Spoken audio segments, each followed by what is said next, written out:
Bro, did you see the TikTok I reposted about the fucking I need to change my alarm to like an applause? Yeah. My girlfriend, I showed it to my girlfriend. She hated that idea. I was like, I think it's a pretty good idea. I don't know. That is great.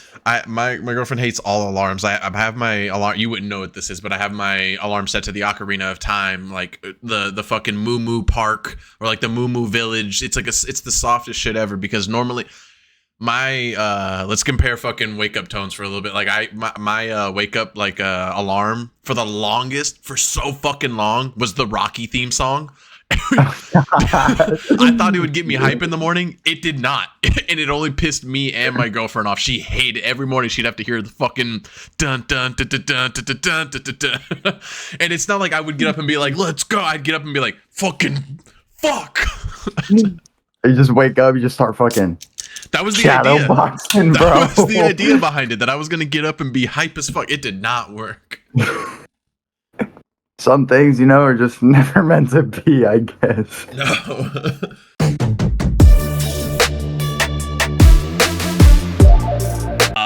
Now Jacob, is not the time. brother. Listen, Brother. You're gonna acknowledge him, okay? Listen, he's your tribal chief. Right. You know what I say? Bigger players, bigger fucking wrestlers, bigger bloodlines. That's what I say. Check this the fuck out, bro. Yo, The Rock and John Cena. That's how much you loved that moment. That's dope though. That, you know, I'm jealous. This is the first go around. This is like $30. There's a little. Me and Riley went to a little pop up shop. Like it's like a pop figure store. Right. They got like fucking all of them, bro. They got like the John Cena like the year after like that navy blue gear. They have him in that, and it's like $60, and he signed it and shit. It's weird. John Cena, or as Santino Morello used to call him, John Cena.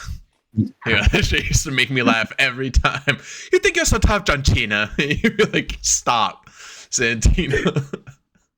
Bro, Santino, bro, that guy was. There's somebody in like AEW or TNT or something like that right now that does the Cobra, and I kind of am mad that they do it. That is unreal. They should have kept it to Santino. It was the most over move that didn't make any sense at all. Everybody hated it because they were like, this is dumb. Why is this like putting out wrestlers? But you're like, because it's the fucking Cobra, doggy. It was our generation's Mr. Sacco. Bro, I seen this thing that Vladimir Kozlov is like still wrestling in TNA or some shit. He's probably wrestling That he's, like, somewhere. acting. That he's like fucking acting now. He does do acting for sure. I mean, he plays a perfect bad guy. All he has to do is sit there and look stoic. All he has to do is sit there and be Vladimir Kozlov. Those fucking Russians, man. How crazy was that guy trying to be pushed down our throat when we were kids? I'm like, fuck is this guy? They made him champion. Bro, he beat The Undertaker clean, bro. That's right, he did. He did beat The Undertaker clean. Dude, what were they thinking? I'll tell you what they were thinking. Yep. They were thinking he was going to have the star power that Gunther has. That's what they were thinking. They were like, this guy, he's it. But Gunther was that guy. That's 12 years later.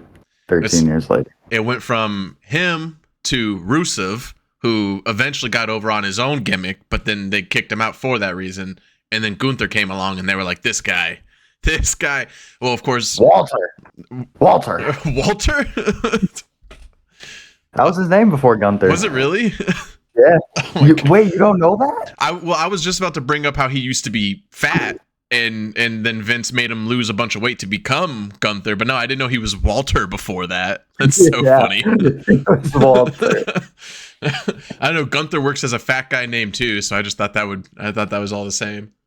Welcome everybody to another episode of Growing Up Kayfabe. We are the yes and no of wrestling podcast around here, and we'd like to thank you for joining us for another episode. Darnell is at sea.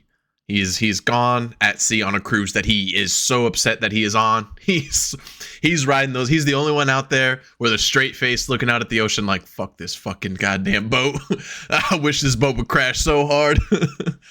But Darnell, just know that we miss you, bud, and we can't wait till you're back whenever you're back. I don't know how long his cruise is, but joining us again, and will regularly be joining us going forward, Jacob. He's back. Hello. Yeah. I wish there was more of like a, you know, it's funny in podcasting. I hate when there's like, they get to introduce somebody and they're like, you know him from his fucking this. And is that, and when you're just like two guys podcasting, you're like, and this is my buddy, Jacob. Yeah. You could know me for Papa John's, but we can't do TikTok. Yeah, you can. That's how it was when we first started doing the podcast, like with Super Sour. I'd be like trying to say other ways that like Ian and Reese, and I'd be like, you don't know us. You guys know, if you don't know already, this is how the show goes, where we go over each show through the week, every brand, red, yellow, and blue brand, and we talk about what we're getting down to, figuring out the show is we're just going to be talking about the things that were most important to us, things that were big during the week and most important to us that we found to be cool or exciting or whatever reason that we wanted to bring it up. And then, of course, we'll do a little chit-chat and then sometimes little extra segments at the end of the show, like our Growing Up Kayfabe Hall of Fame, or we'll just be talking about a little something from wrestling in the past, because this is Growing Up Kayfabe, where we talk about everything from when we were young watching wrestling to today's wrestling as it is. What do you think, Jacob? You want to start with talking about Monday Night Raw? Yes, sir. Where shall we begin? The best Cody promo that's ever existed ever. That Cody promo was the best. That was the one where he did the LDS, right? Little Dick Syndrome. Yeah, little Dick Syndrome. Yes. When he delivers lines with that lisp, dude, it's not only cool, but it's funny at the same time. You can take him serious, but you can also laugh at him. Yeah, fucking Cody Lander over there, Homelander Rhodes. I love it. I love it. What it makes me excited for is that I know he did heel. He was heel most of his career coming up, and then of course he does heel in AEW, and I'm like, dude, so good. I cannot wait for him to turn heel. I can't wait for him to win the title and for him to turn on the crowd and start becoming a badass. I'm gonna be like, dude, yes. Yeah, hopefully that does take place sometime soon, because it's on the horizon. I think it's inevitable. All it takes is to have them do a babyface versus babyface, and then the second they start cheering the other babyface, boom, Cody's gonna be like, "The fuck, fuck happened?" Yeah, laser beams the whole crowd. Honestly, you know what I think makes that happen? Probably Seth. Probably. Like if they rekindle that. That'll definitely make that happen. Yeah, I like, I think it's Sam Roberts, I think is his last name, but from Jim and Sam in the Morning. But he was talking about how he thinks that's Cody's ultimate rival is Seth. And I'm like, yeah, probably. Yeah, I could see that. Yeah. I mean, we're gonna get a lot of feuds. I mean, if he wins the title, that's gonna be a bunch of people. Yeah, that are going to get lined up for it. That's what's most exciting, is that once he gets the championship, we'll have an array of different things that we can look at compared to the bloodline interfering in a match. But I think what I would want to see, and what I know a lot of people are wanting to see if Cody wins the title, is Cody versus Randy. That's going to be sick. A legacy match. Yep. Hell yeah. I like what they're doing with Randy right now. He's playing to the crowd pretty well. Yeah, he like I said last time, he's just out there having fun. He's just out there being Randy, like realizing now that he can have fun, that he can take it a little easy, that with what he does, like everybody hates Roman and some of these guys for coming in and just doing bare minimum bullshit, but Randy does the same thing. But the difference is he's there every week. And he does the bare minimum, like a 5 to 10 minute match, hits an RKO on some dude, done. All right, I'll see you guys next week in whatever town we're in. Fucking, he gets to break character all the time. He's having a great time, and that's what we want. Because you might disagree with me on this, but like when they turned Randy originally to the fucking voices in my head, crazy dude, I hated it. Every week was promos of him telling people he's gonna tear their skin apart and shit like that. He was real sadistic, and I hated it. I liked cool Randy Orton. I liked fucking, hey, nothing you can say. When I like Revolution Randy Orton, the Legend Killer. I like that Randy Orton. Yeah, punk kicking Randy. Punk kicking Randy was wild. That was a wild time to be watching wrestling, bro. Just every other week, just turn the TV on. Up, who's getting it this time? John Cena's dad. Is it going to be an old lady? Is it going to be Vince McMahon? Is it going to be a random crowd member? Who knows? Who knows who's getting punk kicked now? It's gonna be Michael Cole next week, bro. Fuck it. So Monday, I was talking about this with Darnell on Monday that so Becky Lynch does a last woman standing match with Nia Jax. Really good match for both of them. Nia Jax at this point proving to me, not that she needs my approval, but proving to me, and I think the fans too, that she's actively showing she's trying to work. She's trying to get better. She's on TikTok all the time. She's all over the WWE's TikTok because she likes to make funny videos on, well, funny videos on TikTok. So it was a good match, but my biggest thing I wanted to bring up before I wanted to ask your opinion on it was that she is the only one with WrestleMania buildup right now that is actively wrestling every single week. Becky's out there doing crazy she went against Nia, she went against Liv, she went against somebody before the week prior to that, and then she did Nia again in a fucking last man standing. I'm like, really? You have WrestleMania coming up? She's like, yeah, I'm gonna wrestle every fucking week leading up to this. Yep. That is like one of the things that she's trying to prove, because she got all that hate for, being an unsafe worker and all this extra stuff that she had. And I mean, based off that match, she's proven that she can, work, put a heavy workload on her and everything, and she could be reliable if needed. Yeah. And it could make her like a good champion, for like a little bit, but you got to see how the fans go with her. But I mean, also I think the women's locker room on Raw isn't very deep, because you got Rhea, yeah, Becky, Liv, and Nia's the main four. That's right? True. Yeah. And we only ever really want to see Becky and Rhea, and that's really it. I want to see Liv Morgan. I'll say this. I'll say this, that I said it on last week's episode that the match she had, Liv Morgan with Becky, was good. I thought that it was good. They finally were giving Liv Morgan a little bit of push that actually worked. Then also she had a decent match. I will always say her fucking finishing move sucks. That bouncing off the middle rope to do a DDT type shit. I don't like it. But that being said, I was impressed that week that she did that. But just like Becky, the problem is that whole match, Liv Morgan was lighting up Becky Lynch, lighting her up, doing a bunch of different transitions to what do they call it? Rally. She's doing a bunch of rallies, and all Becky ever does is get beat the fuck up and then manhandle slam and pin. Manhandle slam, done, win. She's the Gunther of the women's division. Did you just beat me up for 30 minutes? Cool. Manhandle slam, pin, done. Yeah, I seen a thing on TikTok. It was like maturing is realizing that Becky Lynch is getting stale. Yeah, unfortunately. She's been on this whole man thing for 6 years. The man has come to town, and she's looking for I get so cringe when she says that shit. I really don't like it, to be honest. 4 or 5 years. Same shit. Same shit. Close enough. What else happened on Monday? That was the Uso moment too. Jay and Jimmy. Bro, I missed it, bro. Yeah, you gotta run it down. Dude, so those two guys are so good, man. It's gonna be hard to see them do they're doing their own thing right now, and they're doing great with what they do. But once this is over, they are so fucking good. So they get into their face, and Jay does this. They say something that makes you go what are you guys even doing with this? But then they figure it all out, kind of. So Jay tells them, he's like, we get into it all the time, but we somehow end up right here in front of each other always. And he's like, and I want to say this through all the bad and all that. And he tells Jimmy, I miss you. And the whole crowd's like, fucking boo. And they did not expect Jay to say, I miss you. And then he looks at the crowd and goes, I don't care what y'all are trying to say.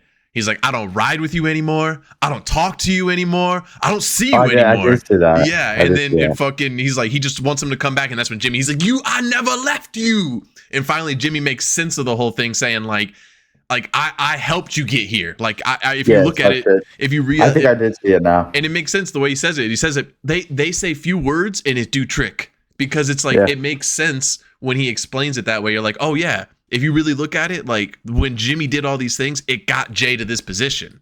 So, damn. And then telling him he's about to catch the yeet down. Fucking. Yeah, they're so good. That's gonna be a good match. I'm really excited to see. Like, I'm especially excited to see the entrance. You know, the whole little. Oh, dude, Jay coming out of WrestleMania is going to be the biggest pop all night. I think, for sure. One of the biggest pops. I mean, they have said that John's gonna be there, John Cena's gonna be there, and Stone Cold's gonna be there. So John will probably get the biggest pop. The Undertaker. I think John's gonna get the biggest pop. I mean, what do you think? Yeah.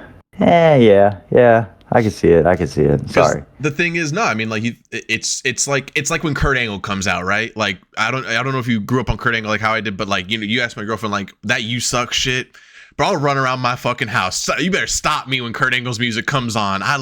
And when you don't hear it anymore. So like when he comes out, you're like, oh shit. So same for John. Like John was so repetitive to the point where like hearing his music was almost annoying at some point to hear him come out, because you knew he was gonna be there. You knew he was gonna show up and do some. And you hear his song twice a night probably. He'd come out to do a promo and then he'd come out and wrestle later that night.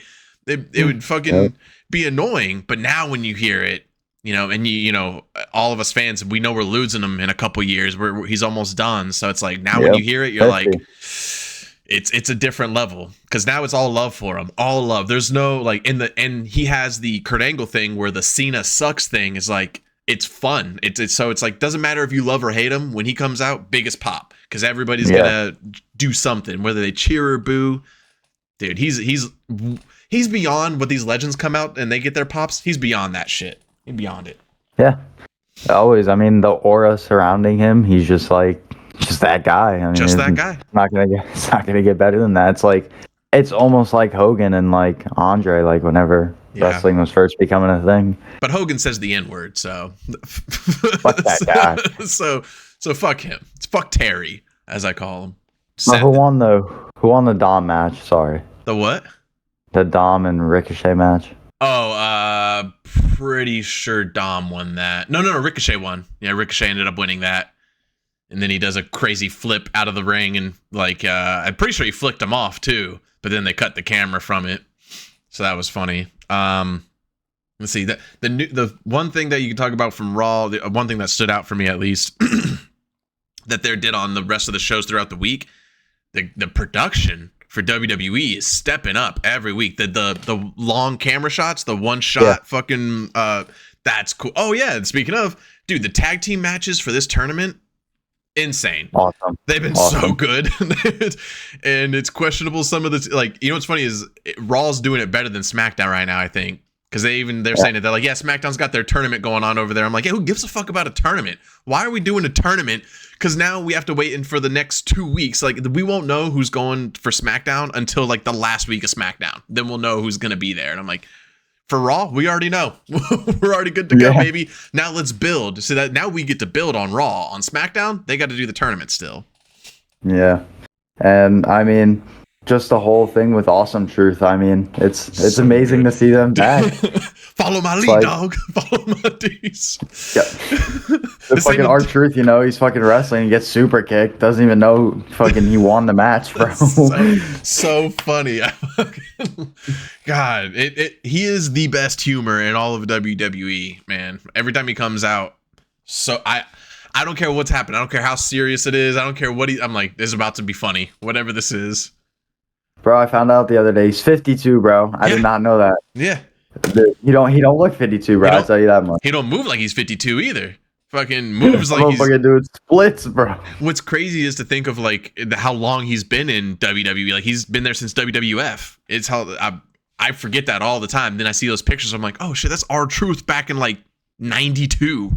Crazy. Really? Yeah, dude. He was in like you can look up like, I think he was part of the Nation of Domination too. I might be wrong on that, but he was a part of a stable back then too. In like 92, he was a pretty prominent character, but he wasn't R-Truth. He was something else. That's fucking insane.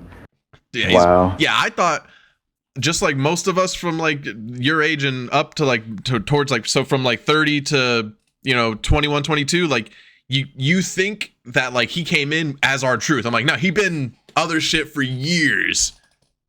Pretty crazy. Yeah, I mean that's kind of like, you know, Sean Spears. Yeah. And like fucking John Moxley, because like John Moxley was John Moxley before he was Dean Ambrose. I was gonna say we can move on to NXT, but NXT really only had, in my opinion, two big moments. One, Dijak. Really, we talked about this in the past few episodes where Dijak has, for me, I don't see the hype, but what they do with him, the promos they do with him, his little weird thing with the laptop he does, it's almost like it's so weird, and they continued it, so it's starting to work. And then that Joe Gacy thing that he was doing with Joe Gacy, all those matches really boosted him. And I was thinking to myself, I'm like, the only thing you can do at this point now is put him in a title picture, because he's getting over now.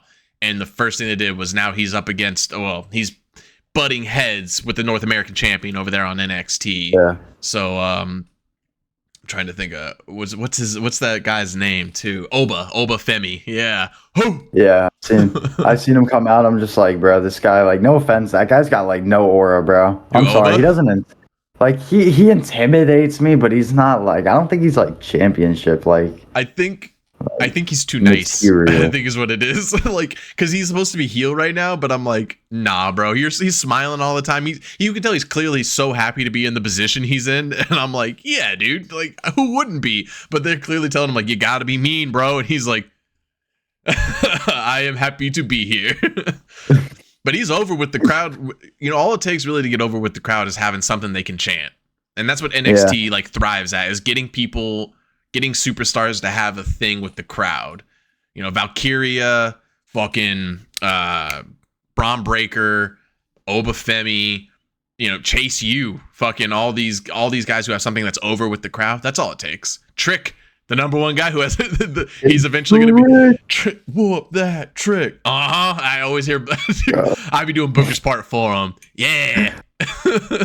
Literally, I was sitting there fucking work, and me and Ishmael were just sitting there watching it, you know, just fucking whoop that Trick. All the fucking, like, my phone's like playing an audio in the background. What the fuck? It literally, bro, my phone, I swear to God, just started playing Sketch's live stream. Like, that's wild. What's up, brother? What's up, brother? Today we're gonna be playing Madden. What the fuck? That was and crazy. talking about wrestling. I'm into wrestling now. You know, bigger muscles, bigger wrestlers. That's what I'm on Vince's side. That's what they. Bro, that is insane being on Vince's side. Side note, I just told one of my bosses, we were talking about all these bad people like Dan Schneider, and you know, so I was schooling her on like guys that are like from our childhood that are actually bad guys and shit. And I go, you know who else is a bad guy? Vince McMahon. And she goes, shut the fuck up. And I go, I was like, hold up. Do you not know that Vince is a bad guy? She's like, I grew up on Vince McMahon. Don't you say some bad stuff about him? And I was like, oh. I was like, you've clearly been under a rock, lady. You clearly don't know what's been going on. She don't watch wrestling anymore or anything like that. So I was like, yeah, well, I'm sorry to tell you, that's a bad man. She like starts breaking down. She's like, what? My whole life I love Vince. Say that? Not Vinny. Vincent.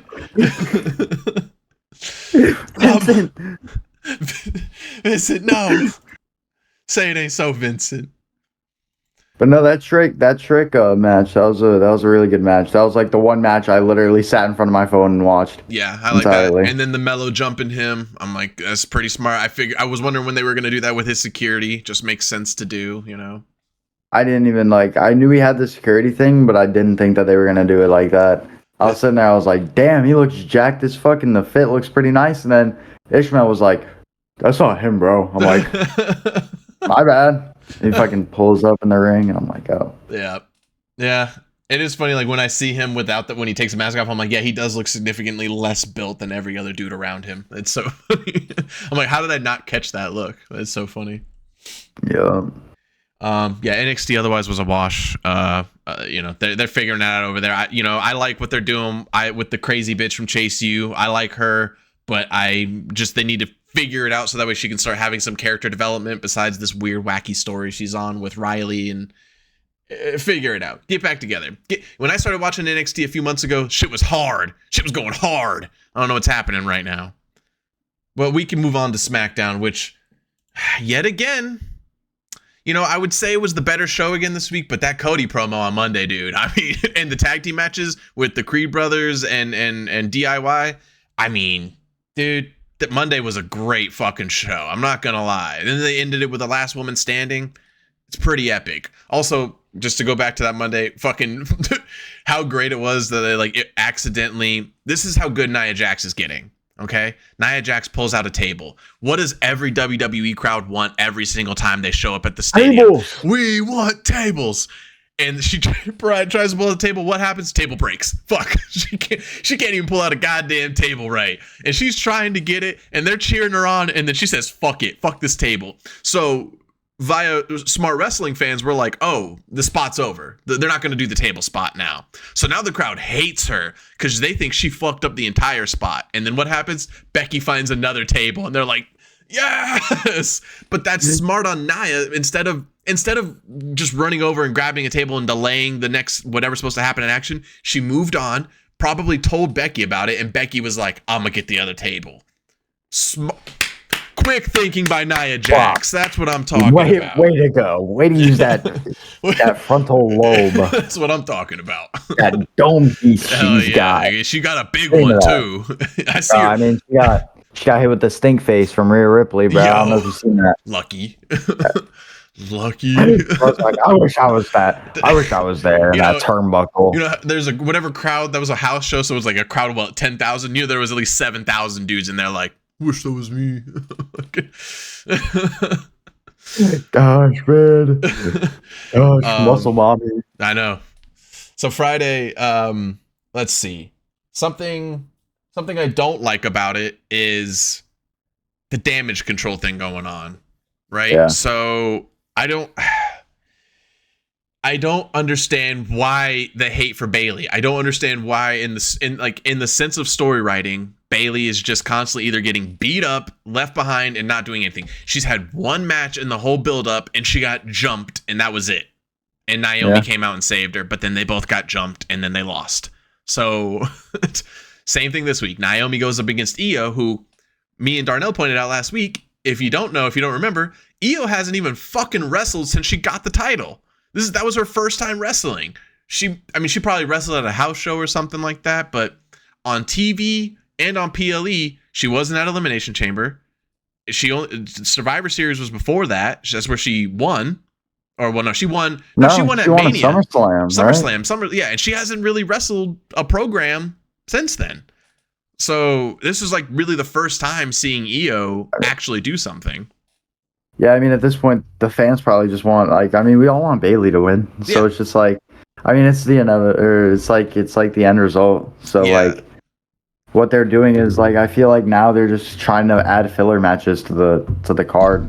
Bringing out Bianca and then having her feud and so get Dakota Kai in there. I mean, that's gonna. So now, what I was gonna say, what I also didn't like about the whole thing is because I thought for sure, especially with the earlier on Bianca and Naomi arguing in front of Bayley and Bayley and Bianca getting into it, I could have swore that I was like, okay, they are building for Bianca heel turn. Bianca's gonna turn. Bayley's gonna be the biggest babyface who wins the title at WrestleMania, and that following Friday, Bianca's gonna be like, no, I don't like you, and I don't like this. And it's going to be the greatest female heel turn of all time. But now I don't know, because then she comes and saves Naomi, gets beat up in the process. No Bayley comes out, so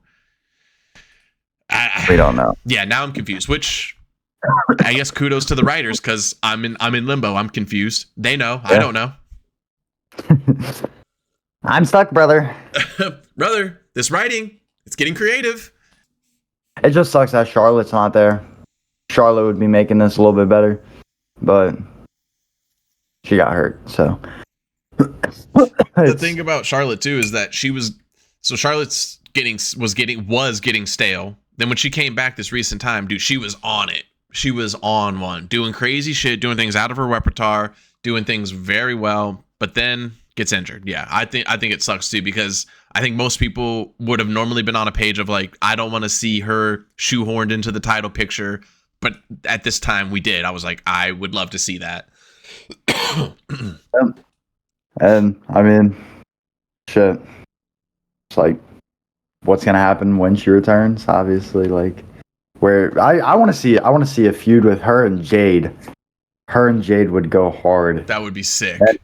Because like they don't know what to do with Jade. I mean, God, she's been signed now for how many months? Yeah, but I mean, like, officially now signed to SmackDown. She's gonna show up this next Friday, and she's gonna show up and probably cut a promo or something like that.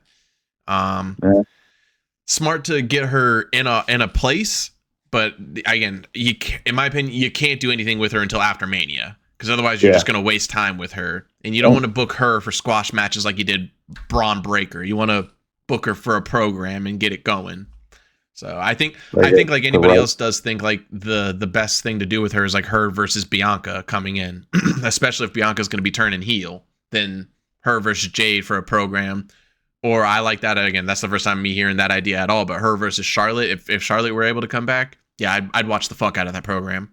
That would be that. I honestly, bro, I wouldn't be surprised if that's title match next year at WrestleMania.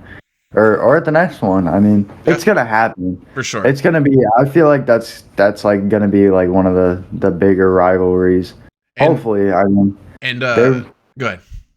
They're building Jade up like she's like this like big powerhouse or like this like big star. So for sure, the intro program or intro promo they did for her on Friday was smart. Just saying that opening line of like, I'm not here to be the next anybody. I'm a once in a lifetime type person. And I'm like, it's true though. Everywhere she's gone, every wrestling promotion she's been in, she is like the face. So it's like once she starts up, it's good to make that clear. Like we're not trying to paint her as a different Bianca or a different whatever. She's Jade Cargill and it's going to be sick.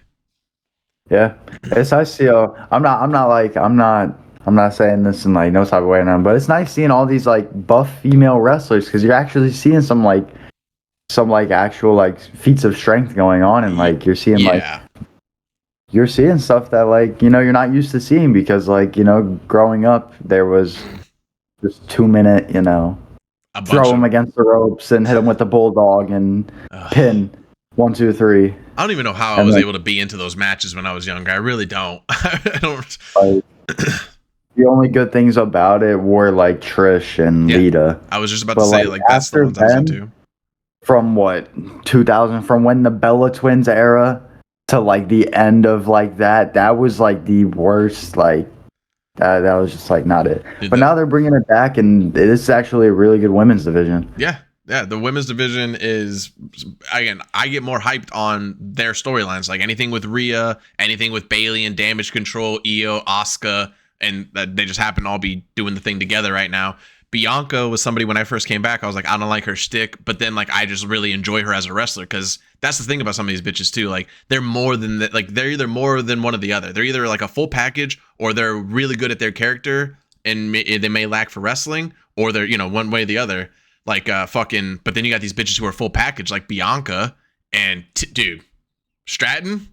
It's Tiffy time, my guy. It's always Tiffy time around here. You tell you what time is it? Fucking Tiffy time. I'm big on Tiffany Stratton. They're all getting so good.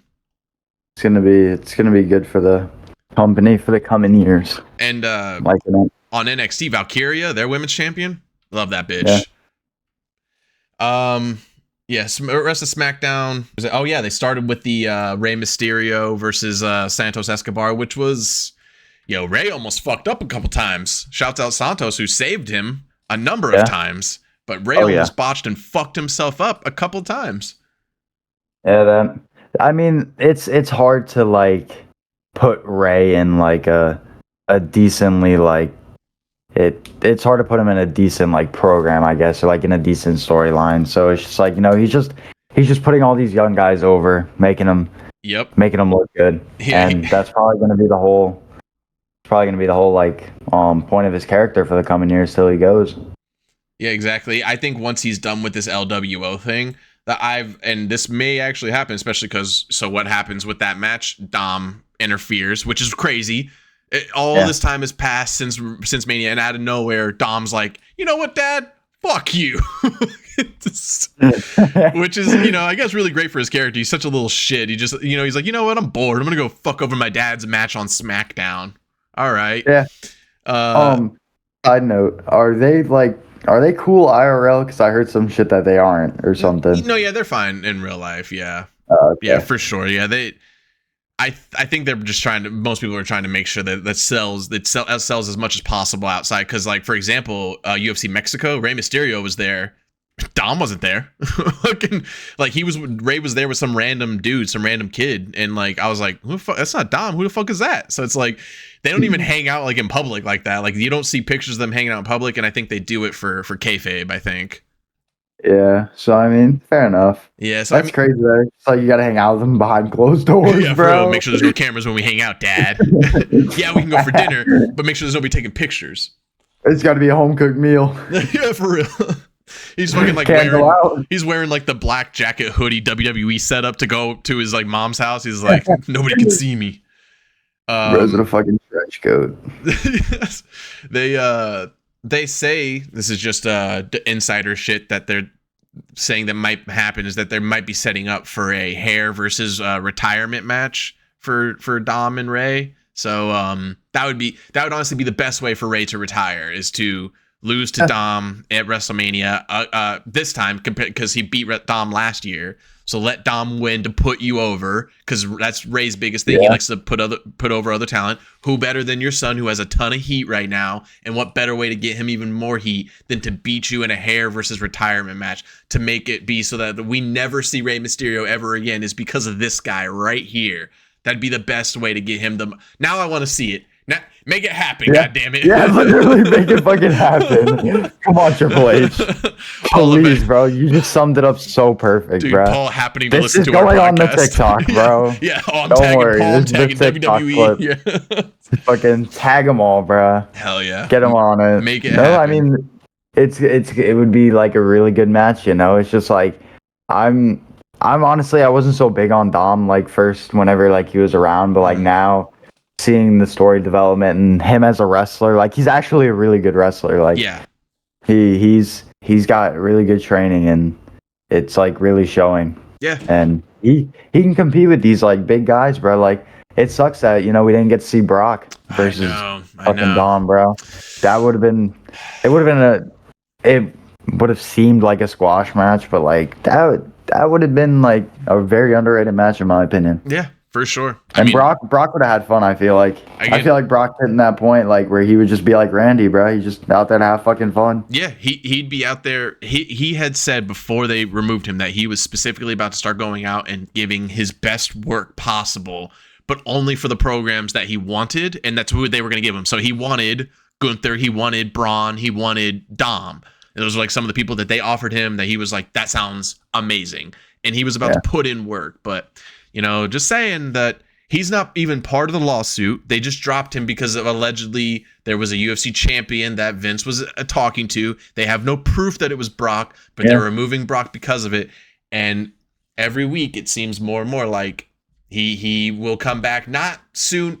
I'd say like if he comes back. SummerSlam or Saudi. Yep, exactly. 100%. Somewhere.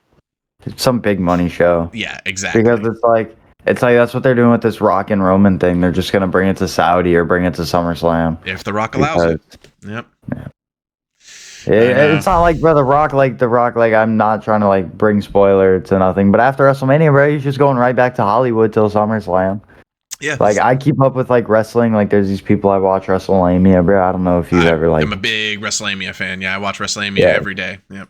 Yeah, okay. So you see the fucking stories. Yeah. Like he's not gonna be here after WrestleMania, nope. right? Like nope. And he's doing fucking even more ridiculous. To that. Darnell even knows even deeper than that, where he's like, yeah, he knows it's an A24 project. He has so like he 100% is not going to be around. Like A24, if he's signed to do a movie with A24, then yeah, fucking good luck. Good luck even seeing him doing social media, doggy. Like fucking. Fair enough. Yeah. So, no, fuck The Rock as always here. Dude, LA Knight and AJ, they were talking about the fucking the home invasion segment, and finally, I told you you're not gonna come to me. I'll come to your house. Yeah, honking the horn. Dude, LA Knight's the fucking LA Knight, bro. That's fucking bro. Those TikToks you be sending me, bro. That man, bro. He's probably one of my like favorite wrestlers right now, bro. Just because you put me on with that shit, dude, bro. LA Knight doesn't mark the spot. LA Knight spots the marks. Bro, and unlike me, he didn't fucking miss. He said that like that. I was like, Stop this. I show that shit. I put that shit in front of my girlfriend's face. I'm like, look, he's cooking. You don't even fucking understand. This shit, bro. Like, dude, they need to keep him, bro. He really needs him. Like, he's not. I'm not gonna say he's not built for like a title, but if you throw like a main title on him, he doesn't look like he should be holding a main title. Yeah, it just looks funny. He would look like good with the world heavyweight title. I think with the world championship. I like the universe. Something about Maybe him. Even the NXT. Here's a theory I have on him. Okay, here's a theory I have on. They're not pushing him for the championship segment for a little while, and here's a theory I have on that. And they say it's because he's not fully ready yet. They want him to work a couple more programs. AJ Styles is an amazing start. To have him have a WrestleMania match with AJ Styles, that's good. Here's what I think. I think if you look at when he went against Roman, right? That was a big test, and he delivered really well. He destroyed Roman like John Cena destroyed Roman every single time they were on the mic. And the moment, like, I don't know if you were like really watching during those weeks when it was the Roman versus LA Knight time. Yeah, I was watching like the full segments. I watch them on YouTube. When he interrupted Roman, that time where he came out in the middle of Roman raising the title up, and then LA Knight sits at the head of the table. Dude, it was week after week of LA Knight doing shit like that. And it was just and so what was he doing? Making their top guy look like the smallest guy in the company, making it look like he shouldn't even be holding the title. He can't hold a mic to LA Knight. He can't even wrestle like LA Knight does. He can't even show up every week like LA Knight does. So what does LA Knight do if he's going to go up against guys like Drew McIntyre, Seth, and everything? He's gonna do. I mean, he's Seth versus LA on the mic, bro. I'm sorry to interrupt you like that, bro. I've said that all the time. Yeah, that would just be insane, bro. Like Seth right now, bro. Seth is at his like fucking peak, bro. Like this is like almost peak Seth, dude. Like talk about what peak Seth coming out dressed as LA Knight's old characters and shit. It would be the best. So I mean, yeah. Like my theory is that I think that LA Knight he goes too hard. So they're like, you can't keep burying our top guys like this. So I think that they're right. That he's not ready in the sense that they need him ready to like fully take on whatever he does, whether it be the world title or the WWE title. He's got to he's going to be the face at that moment. So they need him 100% ready, because whoever they put him up against, destroy. Done. Don't even worry about it. You're going to be thinking like, why is this guy even going up against LA Knight? He's destroying him in every segment. And it's like, yeah. So, I mean, and we're seeing that with AJ. He's making AJ look like a punk every single time they talk. And with this thing with AJ getting him arrested because of it all, it's hilarious. LA Knight is the man. And for people out there who think that he's not really going to be the face at some point, or he's too old or whatever, no, you're wrong. He's got that. He's going to be doing it. And I just that's one of the matches I'm really looking forward to like seeing. Realistically. Yeah. Hell yeah. So him versus, again, it's kind of like with the Cody thing. Once he gets up there, him versus all these extra talents. And at first I was mad about the AJ thing. Now I'm excited to see their match. And that's what he does. He makes you excited to see whoever he's going to go up against. Let's see. Oh yeah. We'll finish off SmackDown by saying KO yet again giving R-Truth a run for his money for being the biggest comedy gold of the week. Dude, him and Yes Boy, dude, him double punching him, Nick Aldis being like, I wouldn't stand too close to each other like that. Because, boom! And then running back to Randy. Randy, I did it! I said I do. Dude, and him and Randy, whatever happens between them, let Logan beat them and then just let them become a tag team, man. Because you're going to get... And, so are we just rinse and repeating RK Bro? Yes, we're just going to rinse and repeat, but it's going to be hilarious. It's going to be fun. And let's have some fucking fun. I think that's the one main thing we can stop with SmackDown right there, because that was like pretty much the last biggest thing besides the Bayley thing, which we already talked about. But I want to say this about the current shows right now, is that I don't want this to get misconstrued as something else, but what the PG era had was the attempt to have fun at all times, right? Like, although it was corny so much and I hated it, it was an attempt to have fun at almost every corner. And that's what we need to continue to have, at least a little bit of fucking fun. So that's why R-Truth, because the show is so fucking serious.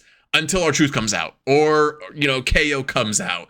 And then we finally get to have some laughs, some breaking of the fourth wall, some jokes thrown in there. And I mean, I don't see anything wrong with having just a little bit more instead of having one segment per show where we get to laugh. Type shit. Yeah. And this is like the way they're doing like everything now. It's like, it's crazy, like, now that I'm really watching it now, and like I understand it just as much now as I did back when I was like a kid. And the way the programming was like around like WrestleMania 29, around WrestleMania 30, like the way it was evolving in WrestleMania 31, even, it was just like, it's nothing compared to what it is now, obviously. Right. But like it was something. And the way they did their promos, like, we need another kind of like a feat of strength, as in like Braun Strowman. Like, they need to bring Braun Strowman back. Oh yeah, like he's signed like, still. Yeah, they used to have like Mark Henry like pull the tractor trailers. yeah, do all that.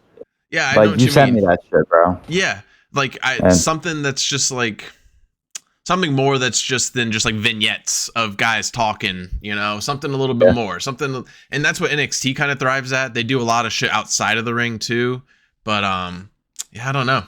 And I just brought that up about AEW this passing week. The only thing to bring up about AEW, in my opinion, this passing week, which was Edge versus Christian in the I Quit match, which was it was amazing. I loved it, but I had one big gripe, which was that they went to picture-in-picture commercial the moment that they started fighting through the arena.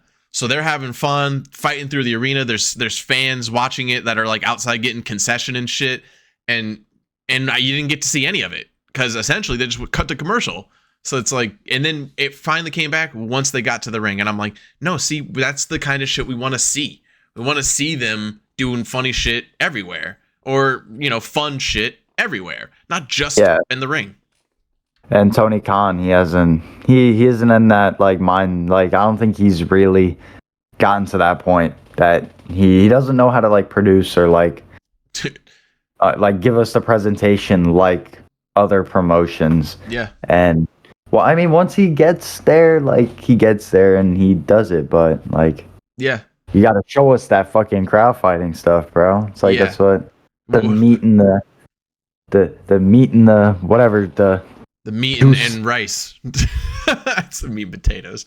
The meat and fucking potatoes over there. I say it every week that the production on AEW is bad. You can't hear the entrance music. You can't fucking they cut to picture-in-picture at the worst times.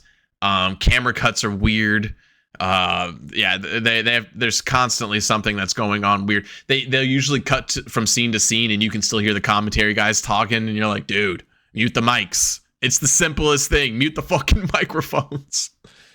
But shouts out Toronto for singing Edge's song for past when the song got cut off. That was dope. I don't know if you saw that. That was sick. I did in fact see that.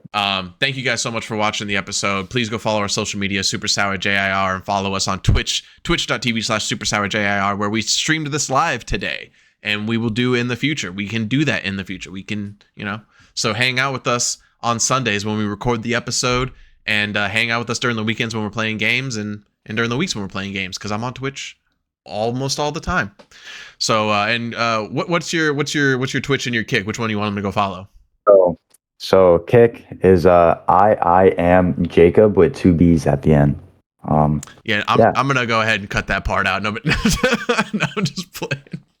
I was like, you're a fucking loser. Nobody's gonna go follow you. No, that's the opposite. no. Fucking with you. All right, well, yeah, go follow him there. That's for both of them. No, I mean, Twitch is Jacob with 2 B's and then FTW. Yeah, but you don't fucks with Twitch no more. You're a Kick guy. Here and there. I mean, probably on the Xbox I'll stream Twitch MLB. If you guys watch MLB The Show.